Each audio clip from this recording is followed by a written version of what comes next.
Good morning, everyone. My name is Andrew Hall. You may call me Dr. Kennard.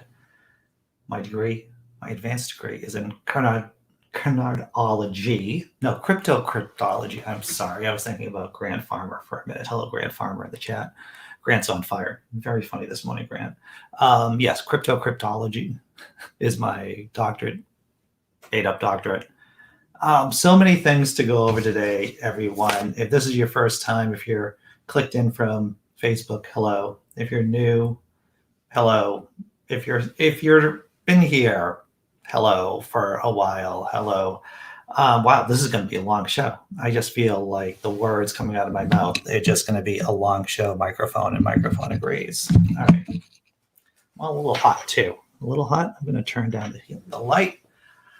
I was going to start out today's show. I originally titled today's show "The War on Journalism," and then the Supreme Court happened, and then Texas happened, and I had to change the show from the War on Journalism, which we're covering.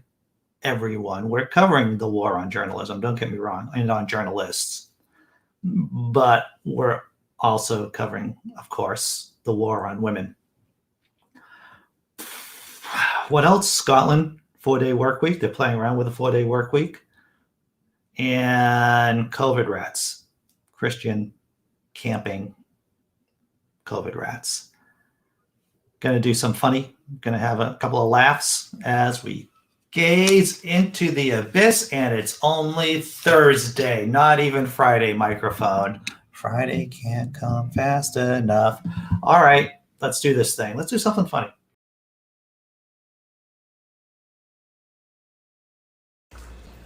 Does anybody else's cat like to just sit up and watch them cook? Or is it just ours?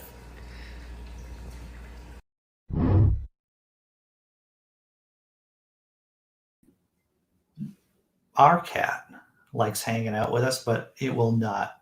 Our cat, Biscuit, will not sit and just watch us cook or anything like that. The cat's happy to just be sleeping while we're cooking. Or actually, what the cat likes to do is try to play with our toes while we're in the kitchen area. And that's how I'm going to die, everyone. That's how I'm going to die. The cat's going to trip me up as I'm trying to make an omelet. And then that's how I'm going to go. He lived like he died, eating omelets and playing with a cat. That'll be my obituary. All right. So I hope everyone's doing well today. Who do we have going on here in the chat? Oh, did you see my humor piece? It's about the Fugitive Fetus Act. I have a couple of jokes in old blog posts that are kicking around. I like to repurpose whenever something horrible happens, whenever the war on women gets ramped up. And one of my favorite pieces is the Fugitive Fetus Act. Take a look at it. Maybe you'll find a chuckle. Maybe. I don't know. Grand Farmer, glad to see that you're here. Dee Parks, rise and hear the words of Kennardism. Indeed. Tobin, glad to see that you're here this morning.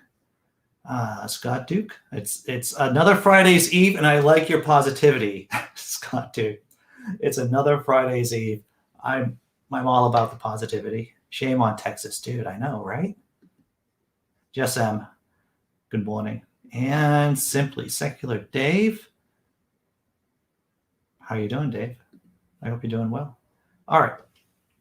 So do we have announcements? I have announcements. I think I have announcements. So on positive news, the Facebook group Cats that I run is up to 303 members. A lot of positivity there. Just try to keep it about cats, man. That's all I'm trying to do on that Facebook group, is just keeping it positive and trying to keep it like cats. So whenever Facebook bans my atheist groups, my atheist page, my satire page, I'm thinking at least I'll still have cats. I don't think they'll take cats away from us, everyone. So yeah, the link, if you want to join the cats group, it's in the chat right now. Other announcement, I talked with Trent from Faith Not Required, on the Chain Network, Thursday nights at 9 p.m. Skids the Clown. Yeah. Jack Maturgo and I had about a good 50-minute conversation with him. We talked all about clowns, talked about his show with Jimmy Lou, with Reverend Brother Heathen. I learned a lot about clowns, about the types of clowns, because he is an actual professional clown. And did you know, Microphone, that there are clown pageants? There are clown pageants? There are clown okay, they're not pageants, but there are contests about who's the best clown. And I found that fascinating too. There's a whole not underworld, but there's a whole hidden world of clowns and clown professionals. I had no idea about everyone. And that video we're dropping this Monday at 8 p.m. Eastern. I hope you come. I hope you enjoy it. I think that's all the announcements I have. I think that's it.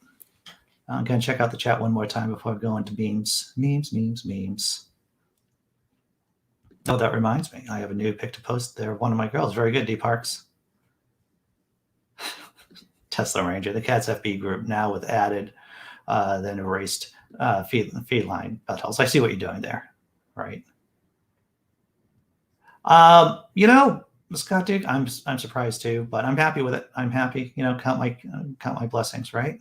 My godless blessings. Here we go. The girlfriend. Biscuit likes to take each piece of kibble out of her bowl one by one and eat it off the floor. Well, maybe she just likes to savor each and every moment of that kibble. Maybe. And apparently the other animals do that too. Wow. All right, let's do memes, everyone, right? Try to kick this show off. I feel like I'm in first gear. Jesus must be in prison because people always seem to find him there. Oh, Jesus. In prison. That's shame. But there are a lot of people that find Jesus there. A lot of people. I think Allah and Muhammad. I don't think you never really find a lot of people finding, becoming Jewish in prison. But maybe, that's an interesting idea, is whether or not people in Israel who are Jewish, if they go to prison, are they going to find Moses there? Are they going to find Yahweh in prison in Israel? And what about in China, right? Are they going to find Confucius, Mao? I don't know, everyone. I am interested in finding out what gods, what historical figures people find in prison in other cultures. Here we go. Next, don't ask, I am plant. I don't know how the cat got up there. I don't think the cat is plant myself. And this meme is near and dear to my heart. Yeah, we're going heavy on cat memes this morning. Going heavy. Me in my silly little bed, avoiding my silly little tasks. Oh, kitty. I wish I could stay in my silly little bed, avoiding my silly little tasks. I wish I could, but I can't. Bills to pay, people to see. That's what it is. All right, so war on women. Should we talk about the war on women? Now, this is from the New York Times. It's a long article. And so I took the best, not the best, but the most informative pieces out of it. So let's take a look. War on women. Supreme Court breaking silence won't block Texas abortion law. Yeah, we're going to be talking about the law, everyone. The law which prohibits most abortions after 6 weeks and went into effect on Wednesday was drafted by Texas lawmakers with the goal of frustrating efforts to challenge it in federal court. You have no idea. If you don't know about this story, your head's going to explode. Because it turns out that Texas, it isn't full of idiots. I know you're saying to yourself, I'm sorry, I know we have some Texans here, but we're talking about Texas lawmakers, right? Republican lawmakers. It turns out that Republican Texas lawmakers aren't idiots. They're just evil. But they play stupid really well. And we're going to find out exactly how evil they are in this story. The Supreme Court refused just before midnight on Wednesday to block a Texas law prohibiting most abortions, less than a day after it took effect and became the most restrictive abortion measure in the nation. The vote was 5-4, with Chief Justice John G. Roberts Jr. joining the court's 3 liberal members in dissent. The majority opinion was unsigned and consisted of a single long paragraph. It said the abortion providers who had challenged the law in an emergency application to the court had not made their case in the face of complex and novel procedural questions. The majority stressed that it was not ruling on the constitution of the Texas law and did not mean to limit procedurally proper challenges to it. It's a Byzantine law, ladies and gentlemen, and small furry creatures from Elvis and Cherry, but we're going to get to that. We're going to get to the law itself. The Texas law, known as Senate Bill 8, amounts to a nearly complete ban on abortion in Texas because 85 to 90% of procedures in the state happen after the 6th week of pregnancy, according to lawyers for several clinics. On Tuesday night, clinics were scrambling to see patients until the minute the law went into effect, with 6-hour waits for procedures in some places. By Wednesday, the patient lists had shrunk, clinic workers said in interviews. The law is the latest battle over abortion rights in the United States. In recent years, anti-abortion campaigners have found success through laws in state legislatures, and a broad swath of the South and Midwest now has limited access to abortions. Texas has about 24 abortion clinics, down from roughly 40 before 2013, when the state legislature imposed a previous round of restrictions. It was not immediately clear on Wednesday if every one of them was complying with the law, which the Republican governor signed on in May, but many in interviews said they were. Okay, the emergency application urging the justices to intervene. Abortion providers in the state said the new law would immediately and catastrophically, all right. It would reduce abortion access in Texas, and many abortion clinics ultimately closed. The Supreme Court precedents prohibit states from banning abortion because of fetal viability, the point of which fetuses can sustain life outside the womb, or about 22 to 24 weeks into a pregnancy. The law in Texas says doctors cannot perform abortions if a heartbeat is detected, activity that starts at around 6 weeks, before many women are even aware they are pregnant. So it goes from 22 to 24 weeks to 6 weeks. And what's the measurement? The heartbeat? If there isn't anything more, I don't know, idiotic than to tell whether or not something, an entity is conscious, right? Aware. It's the heartbeat. The heartbeat's a muscle. But let me continue, everyone. Many states have passed such bans, but the law in Texas is different. It was drafted to make it difficult to challenge in court. Look, this is where it gets crazy. This just tells you thought it was crazy, the law going from 22 to 24 weeks to 6 weeks was crazy. No, this is the real structure of the law that makes it so pernicious. All right, many states have passed such bans, but the law in Texas is different. It was drafted to make it difficult to challenge in court. Usually, a lawsuit seeking to block a law because it is unconstitutional would name state officials as defendants. However, the Texas law, which makes no exceptions for pregnancies resulting from incest or rape, let me say it again. The Texas law, which makes no exceptions for pregnancies resulting from incest or rape, bars state officials from enforcing it, and instead deputizes private citizens to sue anyone who performs the procedure or aids and abets it. I gotta say it again because it's so crazy. It took me a couple of seconds for me to wrap my mind around it. It bars state officials from enforcing the law and instead deputizes private individuals to sue anyone who performs the procedure or aids or abets it. It seems like they're creating a chaos storm of litigation. That's what it sounds like. I don't even know if chaos storm, a shit storm, maybe a shit storm of litigation from private citizens to enforce the law, everyone. The patient may not be sued, but doctors, staff members at clinics, counselors, people who help pay for the procedure, and even an Uber driver taking a patient to an abortion clinic are all potential defendants. Plaintiffs who do not need to live in Texas, have any connection to the abortion or show injury from it are entitled to $10,000 and their legal fees recovered if they win. I want to say it again because it's so crazy. This is basically bounty hunting. This is bounty hunting, everyone. Plaintiffs who do not need to live in Texas, have any connection to the abortion, or show any injury to it are entitled to $10,000 and their legal fees recovered if they win. So they are given a $10,000 prize if they win in court. So let's say, I don't know, someone's grandfather or grandmother who knows of an abortion in Texas of over 6 weeks. Well, they can sue that one, everyone in court. And if they win $10,000. Now, not everyone, they can't sue the woman, but they can sue the doctor, they can sue the Uber driver, they can sue the staff.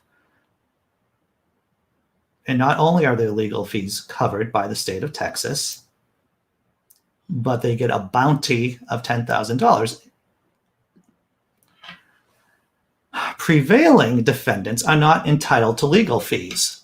So if you're a doctor, if you're an Uber driver, getting paid like $15 an hour, if that, let's face it, right?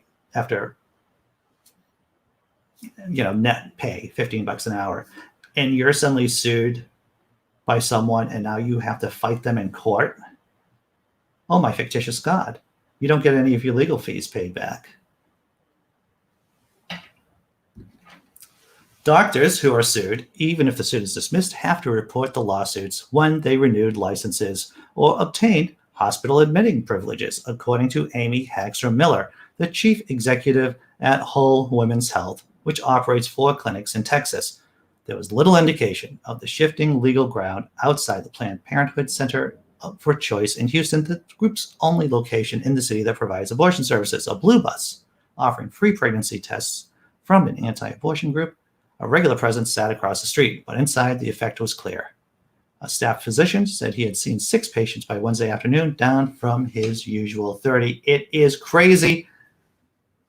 A $10,000 bounty plus all your legal fees covered by the state if you win. How nuts is that, everyone? Checking out the chat.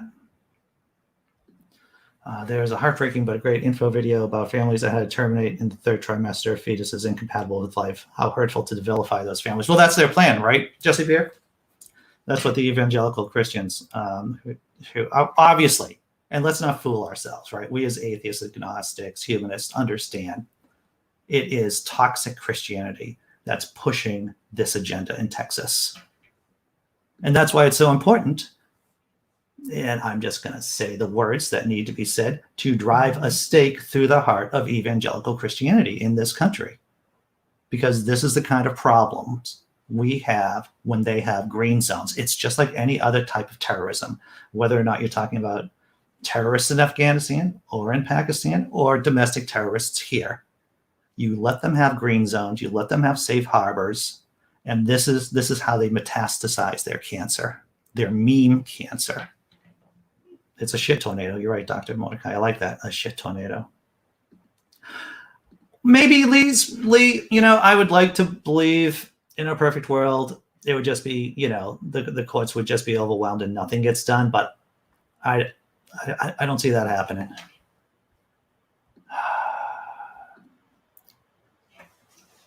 So a pregnant woman traveling out of state going to have to register with the state before and after the trip to prove they are still pregnant. I don't know what it's going to do. Well, that's, unintended consequences, right? Unintended consequences. Well, that's what it is. It is the insanity. That's what it is. Christianity is toxic, Lee. There's no doubt about it. It is. It is 1984 crap. Shit right there. Let's see. Well, this is the thing, right? And we've talked about this a number of times. Evangelical Christianity is becoming there are less evangelicals in this country, right? We saw the other day that there are going to be less white people in Texas than Latinos next year. The only way white evangelicals can keep power in this country is by non-democratic means. And this is just one of the non-democratic means. And Tesla Ranger points out cardiac cells beat on their own. That's what they do. Exactly. Geez, I hope I'm giving it. What I want to do is give people in the chat here their voice. And I think I did. So lucky I live in Canada. I tell you. Yeah. I don't know what people are doing who have kids, women, daughters in Texas with this new law. Yeah. That's right, Jessi Bear. People are going to die from it. What seems, it's so difficult because evangelical Christianity, it's so concrete, right? Inerrancy of the Bible, God said it, I believe it. When you start saying the best way to curb the number of abortions in a society, right, is by having good healthcare, good education, good sex education, having a less shitty society. But that is a difficult argument to make with people who have concrete thinking, who are entrapped in concrete thinking, partly because of a shitty education system. That's a good question, Jessi Bear. If a woman has a spontaneous abortion, miscarriage, will she be sued? Will her doctors be sued? Will the hospital staff be sued? Will she have to have papers? Will she have to have papers? Wow. Dr. Osiris, so much, Dr. Osiris. Texas and the new law, which creates a bounty system. I wish I was joking about this, but I'm not. A $10,000 bounty, basically, if you win in court against doctors who permit abortions over 6 weeks. I cannot even do it. Please just go back and just look at the last 5 minutes, maybe the last 10 minutes. It's crazy. All right. I'm just going to breathe for a minute. I'm just going to breathe. And I think I'm going to do the halftime tummy rub show. I think I'm going to do the halftime tummy rub show so I can recenter, right? Because that was just a crazy story, everyone. That was just nutty. This is the time I'm told to ask you all to like the video. If you like the video, it helps with the YouTube algorithm. It isn't just the sake of me asking you to, just because it would be a nice thing to do for my ego. Believe me, my ego's like horrifically crippled. So liking the video really won't help. But what it does do, I don't want to make this more about me microphone than it needs to be, right? This doesn't. But when you hit the like button, what it does is that YouTube shares the video with more people. So if you hit the like button, then that is really helpful. And of course, there's no ads. You're not going to see any ads here. You're not going to see any ads on Monday evening at 8 p.m. Eastern when I dropped the video about Skids the Clown from the Ting Network. There's no videos on that. There are no videos on my discussion with Bertha Vasquez or with Dr. Josh. No ads. So if you can throw like a shekel or two, become a YouTube member, become a patron, Venmo, PayPal, down there. Just shut up, Andy, and play the video. That's what I'm going to do. Microphone, there's no use to use those words with. For 2 full days, Alston and Brighton look like a big post-apocalyptic Walmart, and everything is free. What do they say? One man's trash is another man's treasure? Just walking around myself, I found sleeper sofas, rolling chairs, even some unopened beers, which still seem all right. Yeah, computer, I got a big old Marshall amp over there. This is all your stuff? It is now. That's because it's Alston Christmas, that magical time of year when apartment leases expire and perfectly good stuff gets abandoned on the sidewalk. Eli is hoping to turn that trash into cash. Probably a couple hundred, maybe like 1,000. There's some good stuff here. The best part is, unlike regular Christmas, you don't even have to be on the nice list. Yeah, it doesn't matter. You can be as bad as you want. Lucky me, Alston Santa brought me some nice new poker chips. Matt Shearer, WBZ, Boston's News Radio.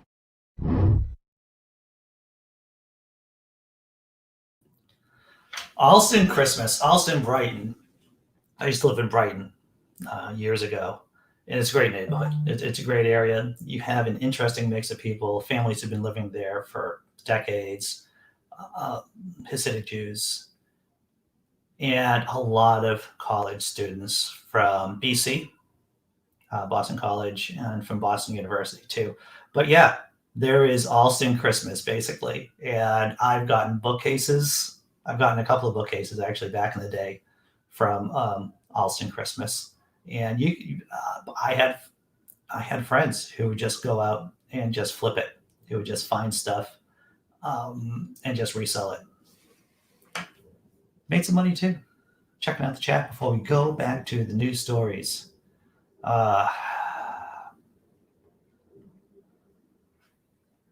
Yep. Well, that's the thing, Jessi Bear. 100% if I lived there, I would move in Texas, right? And that is, it is a class. Yeah, it is. And it is an exercise of privilege, just being able to say, being able to move out of an area. And that just gets me angrier too. Because once you start looking at a story like that about the new law in Texas, now the Supreme Court basically shrugged their shoulders, right? The conservatives on the court, everyone but Roberts, basically said, we can't do anything about it right now. It just gets me angry because it gets into the cycle of class, race, religious extremism. It's nutty. All right. Okay, so war on women to the war on journalists. Maybe these are the only two stories I'm covering today. I don't know, everyone, because they just take time. They take time to look at. Let's see, where open season on media. Journalists increasingly targeted at LA protests. This is, of course, from The Guardian. LA has seen volatile protests almost every weekend this year over trans rights, political opposition to masks and vaccines, and the recall of the Democratic governor. At least 7 journalists have been physically assaulted while covering these rallies, 6 of them by right-wing demonstrators. Attacks on the press are just one part of the escalating right-wing street violence in the city, which has included multiple stabbings, people being sprayed in the face with beer mace, an assault on a breast cancer patient outside a clinic, and repeated physical brawls with left-wing protesters in the streets. In another sign of growing tensions, protesters rallying against vaccine mandates showed up at the homes of 2 LA City Council members on Sunday.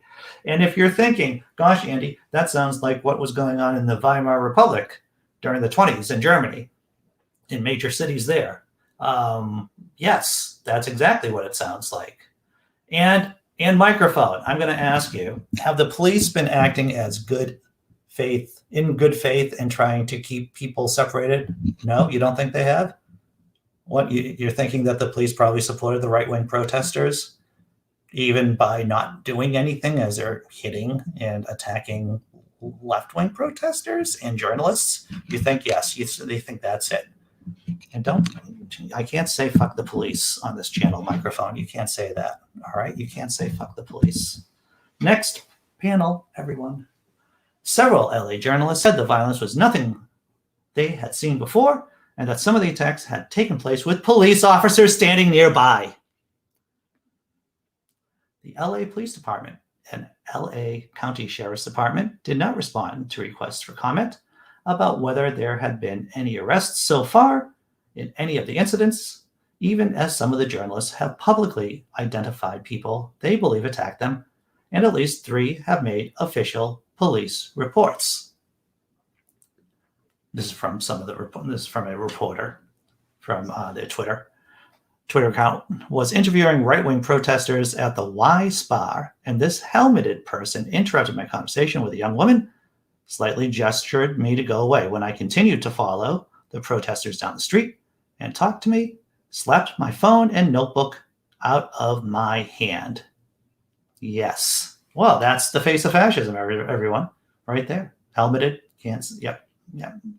Some more. Another story. Just got thrown to the ground by right-wing anti-pedophile protesters. Well, that's QAnon people. That's what they are. you can't really call them anti-pedophile protesters because otherwise they'd be lining up at the local Catholic church and Boy Scouts, right? Local den of the Boy Scouts. As a crowd converged on me and chased me, they threw water at me and screamed about Jesus and said to grab my phone. Police would not let me through the police line, but after I got thrown on the ground, they did. Well, at least they let you through after you got physically assaulted. Vishal Singh, independent journalist known for documenting protests, was pursued by a crowd of right-wing demonstrators and repeatedly punched in the face on the 29th of July at a protest near a West Hollywood restaurant that had asked diners to show proof of vaccination.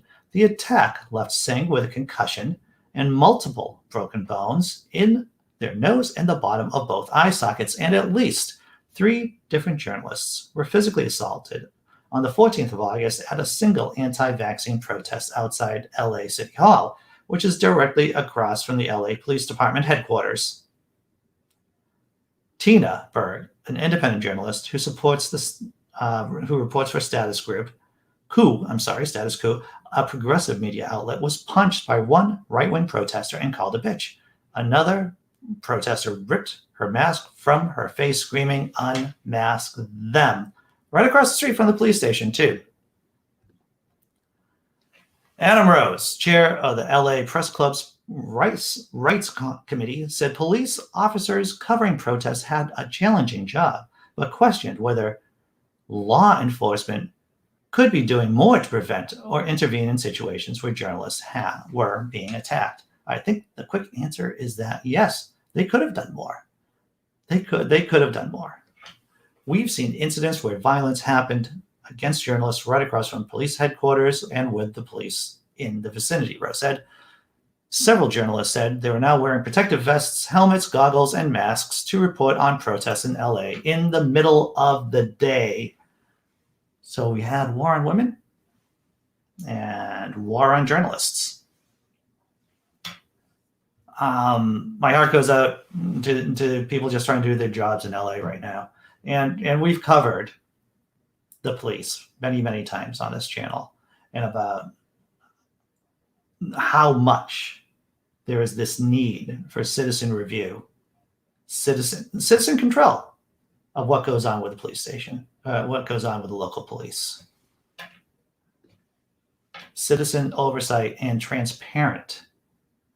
The police departments being transparent with all their interactions with the public. That's what needs to be done.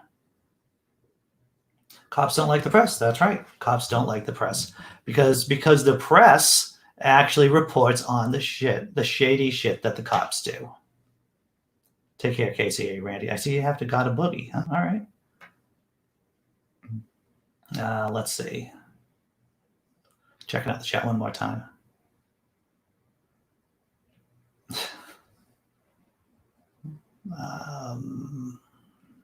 All right, I think I'm caught up with everyone. I think I caught up with everything that's in the chat. So, war on women, we covered.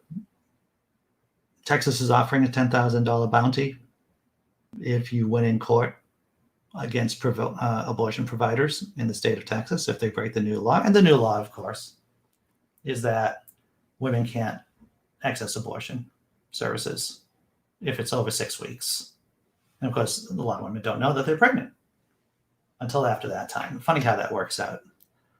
And we just covered the war on journalists in LA. Police not doing as much as they could. Not surprised there.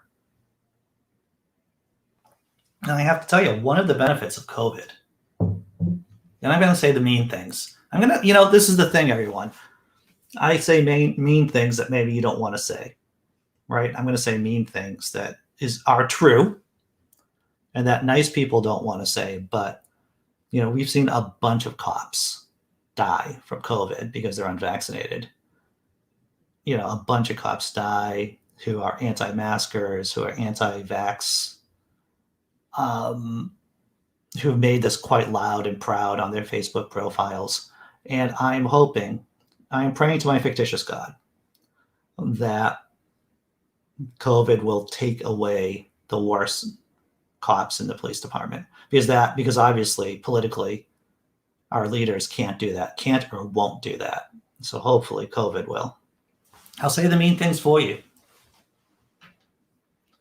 All right, what's the next one?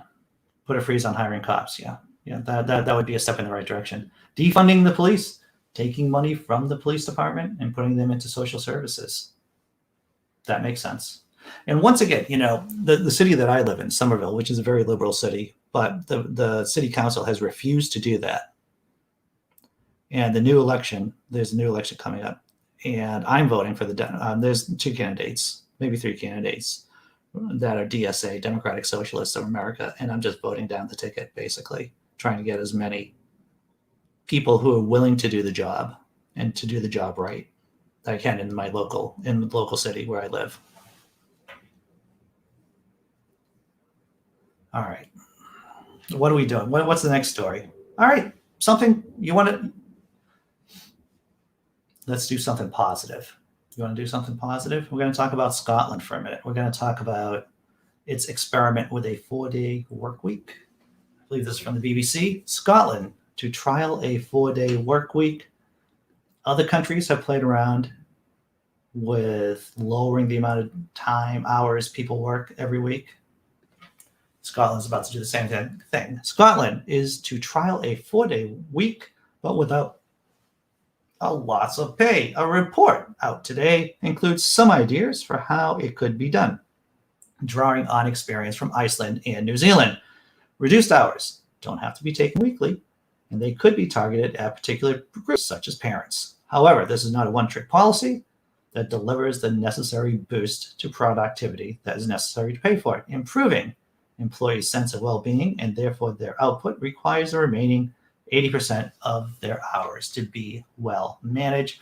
I'm going to just tell you a story before COVID and about how this is a story about how people waste time at work, right?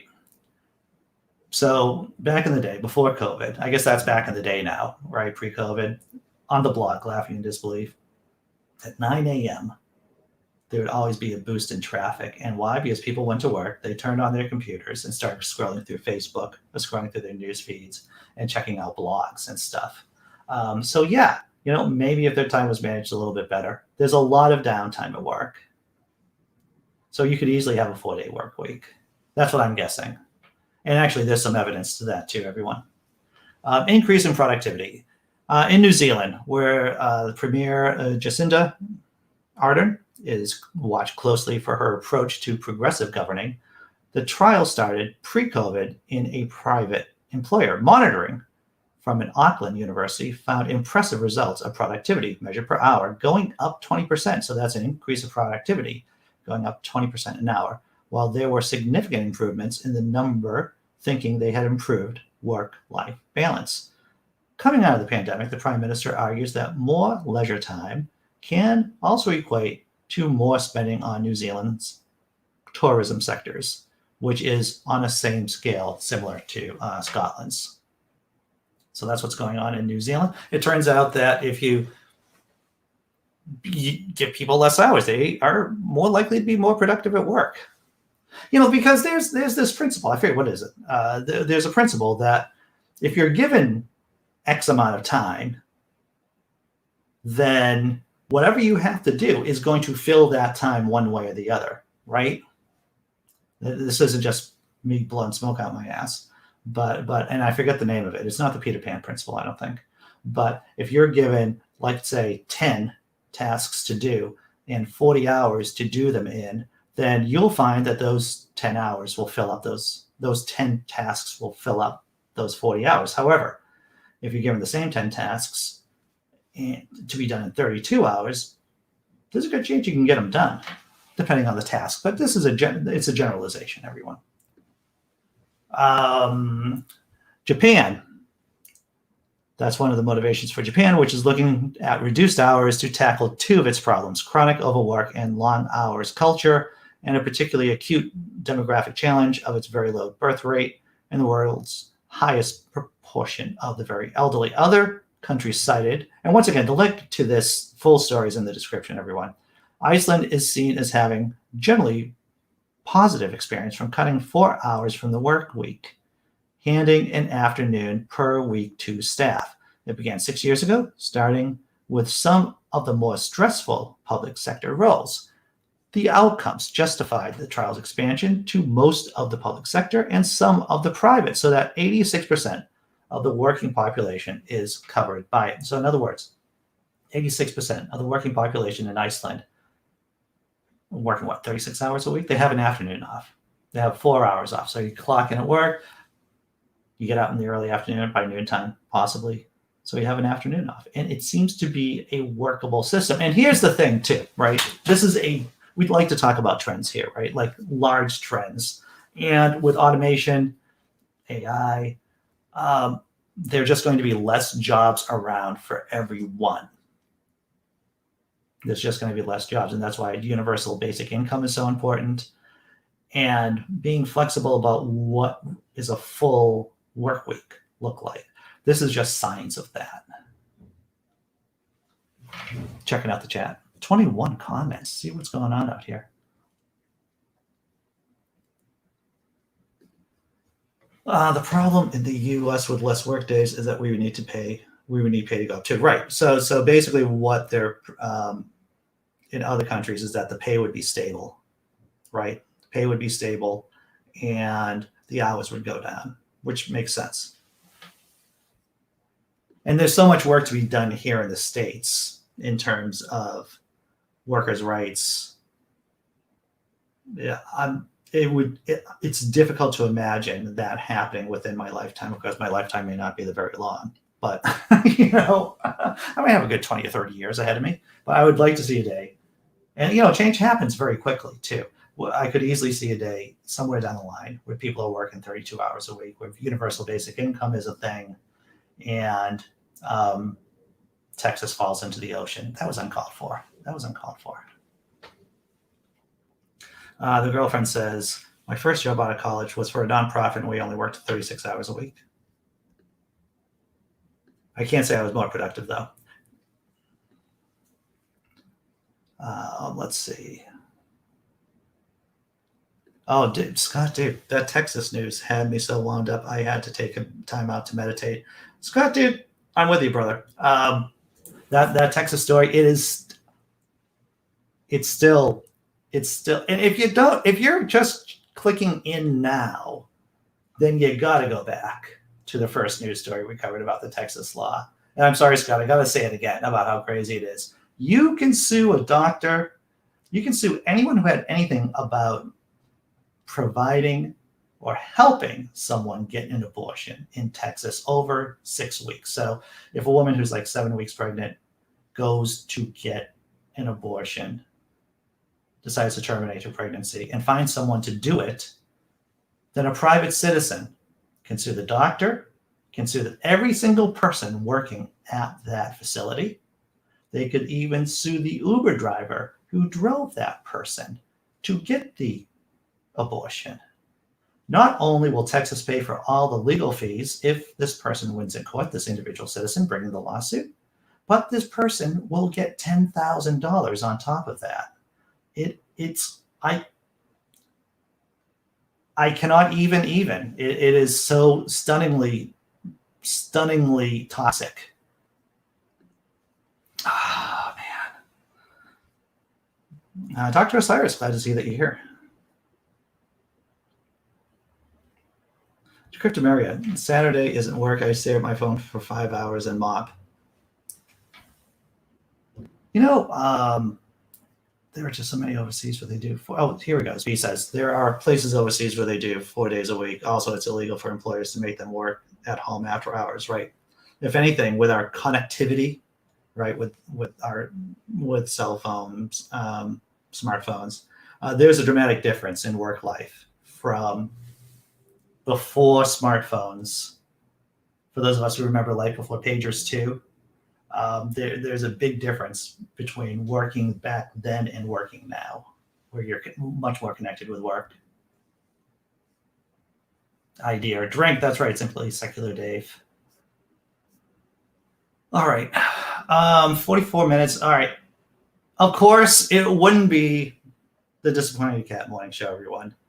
During a pandemic, if we didn't talk about COVID, Christian rats, plague rats, right? It's mandatory. I'm sorry. It's the pandemic, and it's just these ridiculous stories just keep popping up. Let me see where I can find it. I put the story here somewhere. Open season. No, not that one. I'm sorry. I threw all these stories together, and then the war on women, I saw that happen, and so I just went completely out of order today on what I usually do. And let me see if I can pull this together. Open season on media. That's the wrong story, Andy. Maskless church camp and conference are linked to 180 COVID-19 cases. Praise the Lord. All in caps, of course. Because we're all caps Lord people here. Maskless church camp and conferences are linked to 180 COVID-19 cases. And you know, it's probably more than 180 cases at this point because it's Delta. Health officials in Illinois have linked nearly 200 COVID-19 cases to two events, a church camp for teens and a men's conference. And the number of people who may have been exposed may be much greater and from multiple states. Of course it is. An organization held a 5-day church camp for teens and a 2-day men's conference in June that have since been linked to a spike in cases following research by the Illinois Department of Public Health and Centers for Disease Control and Prevention said in a report Monday. The CDC did not name the organization. Name and shame them. That's what I say, everyone. Name and shame the organization. As of mid-August, 180 COVID-19 cases have been linked to those who attended one of the events or to someone who had close contact with the attendee, the CDC said. A majority of these cases, 122, were attributed to attendees, with 87 people contracting COVID-19 during the camp and 35 during the conference. Most of those cases, I know you're all surprised about this, were unvaccinated people. That's 104 were unvaccinated. Only 5 people were hospitalized, none of whom had been vaccinated, and no deaths were reported. But officials say that more than 1,000 people across at least 4 states could have been exposed through the 2 events, the CDC said. The report points to these cases as examples to the danger of Jesus. That's what it is. These should be an example of evangelical Christianity. It seems pretty freaking obvious.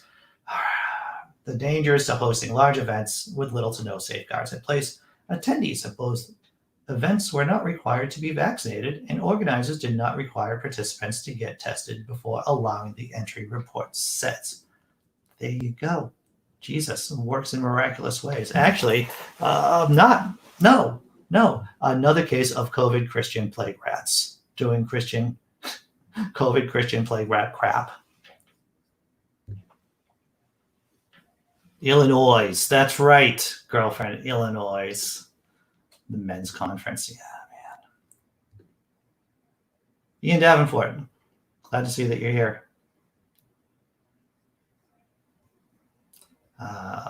Let's see. I think I'm caught up with everyone. Oh, hey, thank you, Dr. Osiris. I do have some, I don't talk about my merch a whole lot, but they are some really funny. I think it's not just funny merch, but they're leftist, science-friendly kind of merch. And, let's face it, science in the United States of America, you could say that science isn't political. I'm sorry. When you have evangelical Christians attacking science, attacking the germ theory of disease, science is political, and science is leftist here, whether you like it or not, right?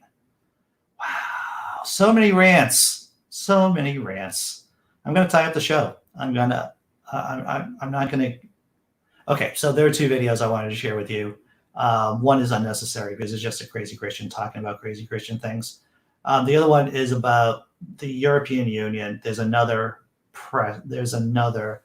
attempt about creating a rapid military force, a rapid reaction force, because it turns out that a lot of Europeans don't feel that they can trust the United States of America. They don't trust the United States of America in doing the right thing. And let's say that Russia decides to invade Latvia or Estonia or Poland, or well, I guess Poland doesn't share a border with Belarus, but we all know that the Belarusians have Russian forces in Belarus. So there's been talk about, for years at this point, for the Europeans to have its independent defense, an independent defense force, and there's talk about that too. But I'm not. That's as much as I'm covering the story, because I don't even know if it's going to happen. But it's another blip that popped up over the last couple of days. All right, let's do something funny to tie this off.